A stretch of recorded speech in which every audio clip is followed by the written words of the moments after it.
जय Bhim guys. So आज आम्ही शॉपिंगला गेलो होतो आणि हा ड्रेस आहे का नाही सेम माझ्याकडे आहे. कुणी बघितला असेल तर कमेंटमध्ये नक्की सांगा.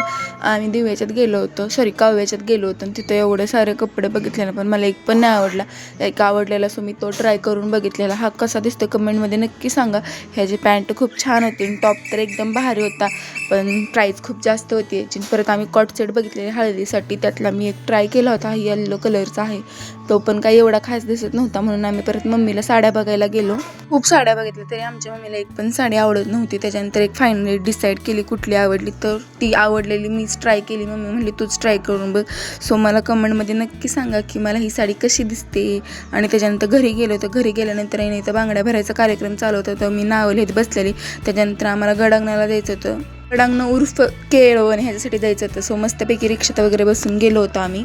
सो आम्ही गडांगणाला वगैरे गेल्यानंतर तिथं आहे का नाही इतकं छान मोगऱ्याची आणि गुलाबाची झाडं होती ना, एवढं छान हे गुलाबाचं झाड होतं ना, बापरे खूप मस्त. आणि एवढं छान यांचं घर आहे ना, मस्त दिसतंय ना. आणि ह्यांनी रांगोळी वगैरे छान. आणि हे बघा पिवळं कलरचं गुलाब एवढं भारी वाटत होतं ना. आणि हे दोन गुलाबाची जोड्या बघून मला असं वाटत होतं तोडावंच. आणि त्याच्यानंतर हे बघा इथं मोगऱ्याच्या फुलाला किती छोटंसं झाड आहे, पण त्याला किती छान अशा कळ्या लागल्या. आणि त्याच्यानंतर इथं त्यांना ऑप्शन वगैरे करायचंच काम चालू होतं. आणि त्याच्यानंतर हे बघा इथं किती छान अशी रांगोळी काढलेली आहे. आणि आत गेल्या ना आम्ही आता एंट्री केली, एवढी छान अशी गौतम बुद्धाची पेंटिंग होती ना, मन बघूनच एकदम प्रसन्न झाली, इतकं भारी वाटत होतं ना. परत इथं जेवायला वगैरे बसलो होतो. बिर्याणी, सुक्क, रस्सा, भाकर, छान असं जेवण करून दिवसाचं एंडिंग